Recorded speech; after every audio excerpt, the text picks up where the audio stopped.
सभी शिक्षकगण एवं सभी सहपाठीगण, हमारे ग्रुप की ओर से सभी को नमस्ते। जैसा कि हम सभी जानते हैं, कूड़ा कचरा को फैलाने से हमारे प्रकृति को भारी नुकसान होता है, जिससे प्रकृति हानि में जाती है और ये प्रकृति जब हानि में जाती है तो इसका नुकसान बहुत होता है, जिससे हमारे प्रकृति की बहुत से कारण होते हैं।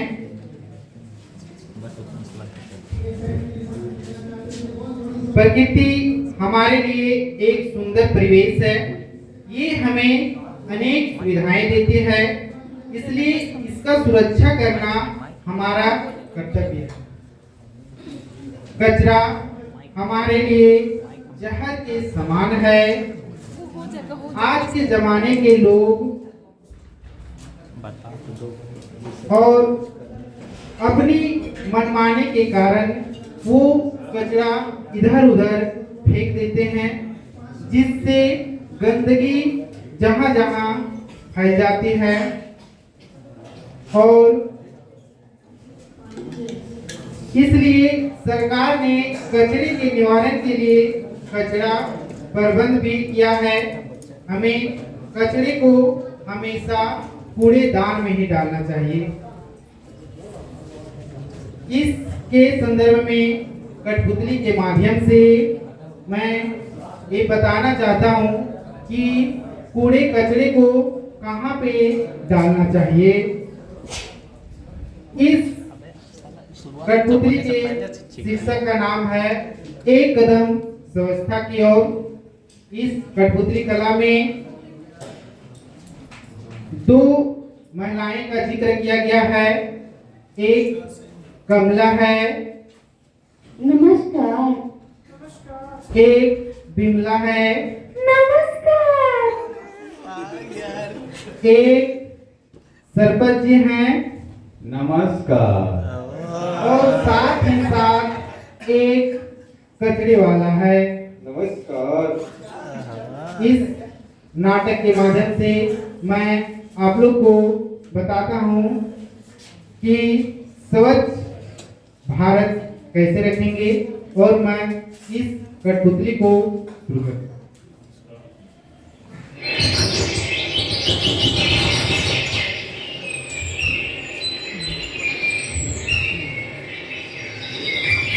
अरे वाह, अच्छा लग रहा है।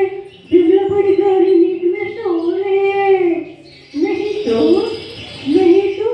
रोज सुबह सुबह उठकर मेरे दरवाजे पे कूड़ा डाल जाती है। मैं इतना समझाती हूँ, लेकिन ये मानती ही नहीं। आज मैं भी अपने घर में सारा कूड़ा लाऊंगी और इसी के दरवाजे पे डाल दूंगी। तब इसको पता चलेगा कि कूड़ा डालने से क्या होता है।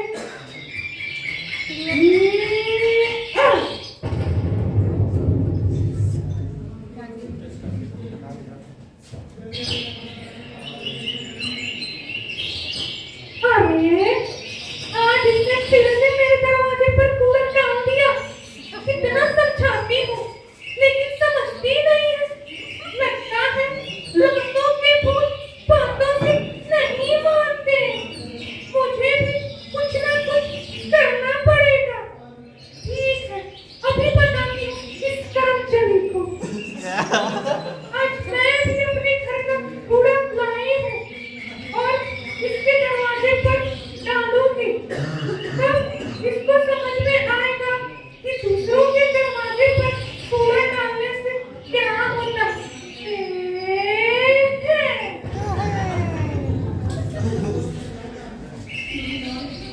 बहुत इंटरेस्टिंग। अरे अरे, ये क्या क्या क्या?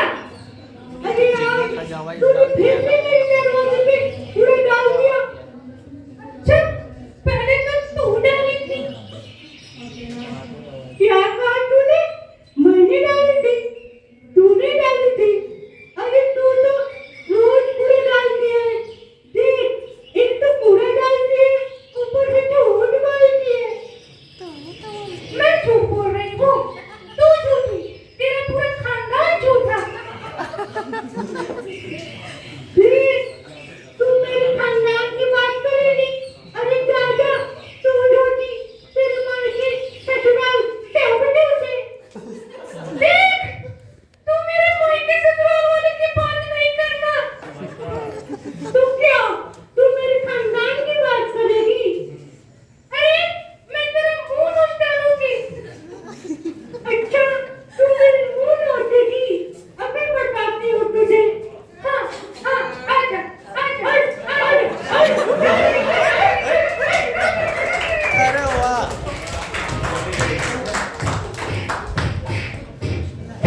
क्यों लड़ रही हो?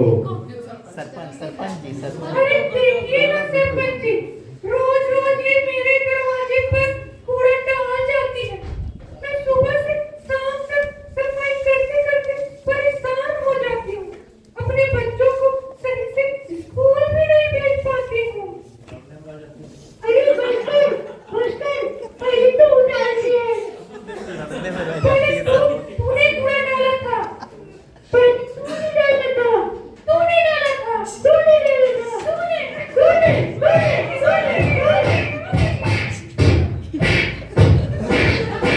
अरे चुप!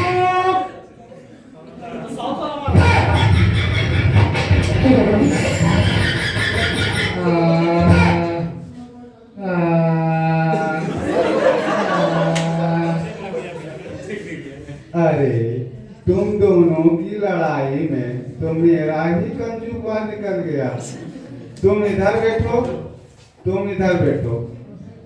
मैं सब समझ गया। तुम कूड़ा डालती इनके दरवाजे पर, तुम कूड़ा डालती उनके दरवाजे पर, लेकिन तुम्हें नहीं मालूम है कि जब हवा चलती है तो यह कूड़ा उड़ता है। कुछ तुम्हारे दरवाजे पर जाएगा, कुछ तुम्हारे दरवाजे पर जाएगा। कुछ कूड़ा उड़कर नाले में चला जाएगा तो नाली बंद हो जाएगी, पानी का बहना रुक जाएगा। फिर उसके अंदर कीड़े मकोड़े मक्खी मच्छर पैदा होंगे कि नहीं होंगे? हाँ, वो तो पैदा होंगे।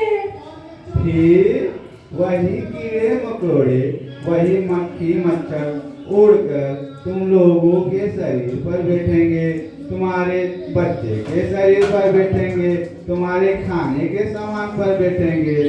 फिर वही गंदा खाना तुम सभी लोग खाओगे, अपने बच्चों को भी खिलाओगे। तो बताओ बीमारी होगी कि नहीं होगी? हाँ, ये तो मैंने सोचा ही नहीं था। क्यों सोचोगी? तुम दोनों के अकल में उल्लू अंडा दे गया है ना। लेकिन अब बताओ ना, इस कूड़े को क्या किया जाए? अरे क्या करना है, कूड़ा है, कहीं ना कहीं तो डाला ही जाएगा। कहाँ डाला जाता है ये तो आजकल बच्चा बच्चा जानता है। क्यों बच्चों, बताओ कूड़ा कहाँ डाला जाता है? सुन लिया, बच्चे बच्चे को पता है कूड़ा कूड़ेदान में डाला जाता है। तुम दोनों बच्चों की मम्मियाँ होकर ही नहीं जानती हो। नहीं, अब तो हम लोग अच्छी तरह से समझ गए हैं। लेकिन एक और बात भी है, तुम लोग गांव की रहने वाली हो, खेती बाड़ी भी करती हो ना बहन? हाँ, क्यों बहन? हाँ बहन। कहानी भी करती हो, खेतों में फसल पैदा करने के लिए खाद की जरूरत पड़ती है कि नहीं बहन? हाँ, क्यों बहन? हाँ बहन। इसीलिए अपने घर के आसपास में एक गड्ढा बना लो, उसमें रोज का कूड़ा लाके डाल दिया करो।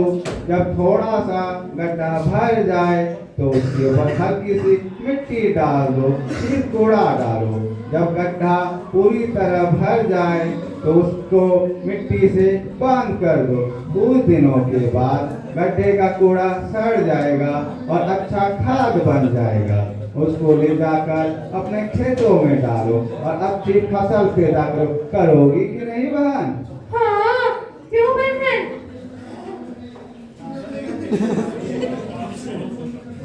अच्छा, ये ठीक है सरपंच जी, पर ये प्लास्टिकों का सामान हम लोग क्या करें?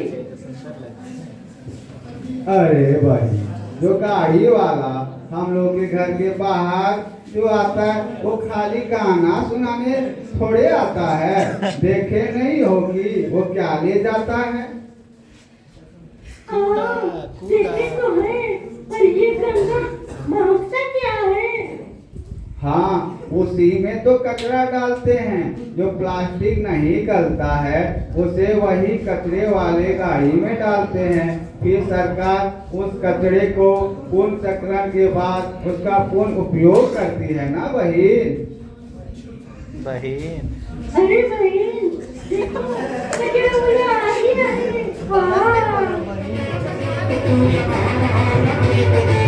कचड़ा वाला आया घर से कचड़ा लेकर, कचड़ा वाला आया घर से कचड़ा लेकर, वाला आया घर से कचड़ा लेकर, गाड़ी वाला आया घर से कचड़ा लेकर, गाड़ी वाला आया घर से कचड़ा लेकर, गाड़ी वाला आया घर से कचड़ा लेकर।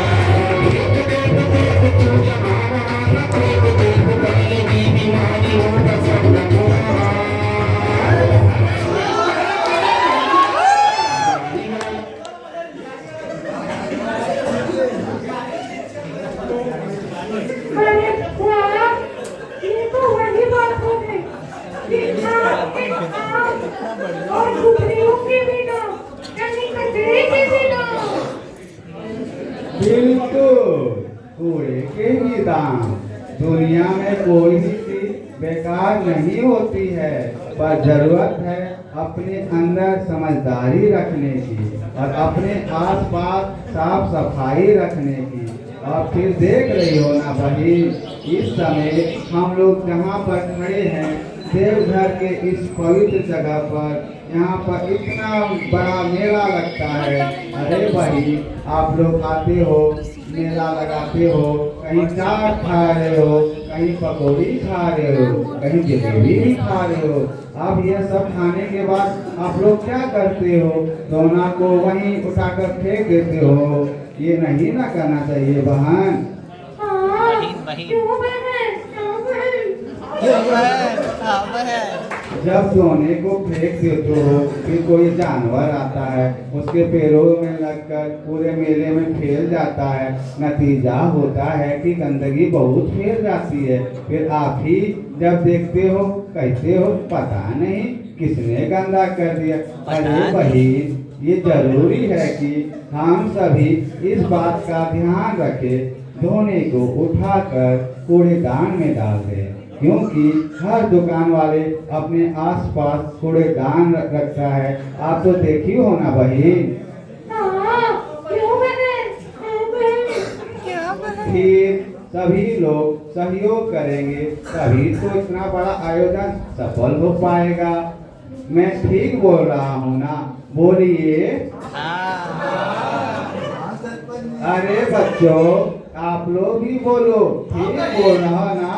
हाँ सरपंच जी। आप दोनों की समझ में बातें आई? हाँ, हमारी समझ में बात आ गई। अब हम लोग कभी भी किसी के दरवाजे पर कूड़ा नहीं डालेंगे और हाँ आपस में लड़ाई भी नहीं करेंगे। ठीक है बहन। और फिर हम लोग आपस में लड़ाई नहीं करेंगे। हम लोग खुले मिलते हैं। हाँ बहन। हाँ बहन। वाह बहन। चलो बहन हम लोग चलते हैं। ठीक है। ठीक है। अरे सुनो तो, देखो तुम दोनों के समझ में तो बात आ गई, लेकिन तुम दोनों के समझ लेने से काफी नहीं ना है, सबको समझानी पड़ेगी।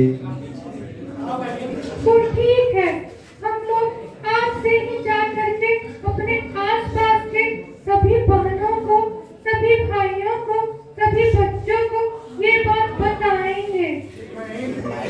बिल्कुल बताना, क्योंकि स्वच्छ रखना भी किसी पूजा से कम नहीं है, किसी यज्ञ से कम नहीं है। क्योंकि पूजा पाठ करने से तो केवल एक आदमी को शांति मिलती है, लेकिन साफ सफाई रखने से पूरे परिवार को, पूरे मोहल्ले को, पूरे गांव को शांति मिलती है। सबका स्वास्थ्य अच्छा होता है, तो ये तो बहुत बड़ी पूजा है ना भाई। ठीक है चलो बहन। वाह भैया, इन लोगों के तो बात समझ में आ गई। आप लोगों के बात समझ में आई कि ना आई? आ गई। और सबको समझ में बात आई तो सब कोई बजाओ ताली। मजा आ गया। अब हम भी चलते हैं। जय राम जी की। जय राम जी की।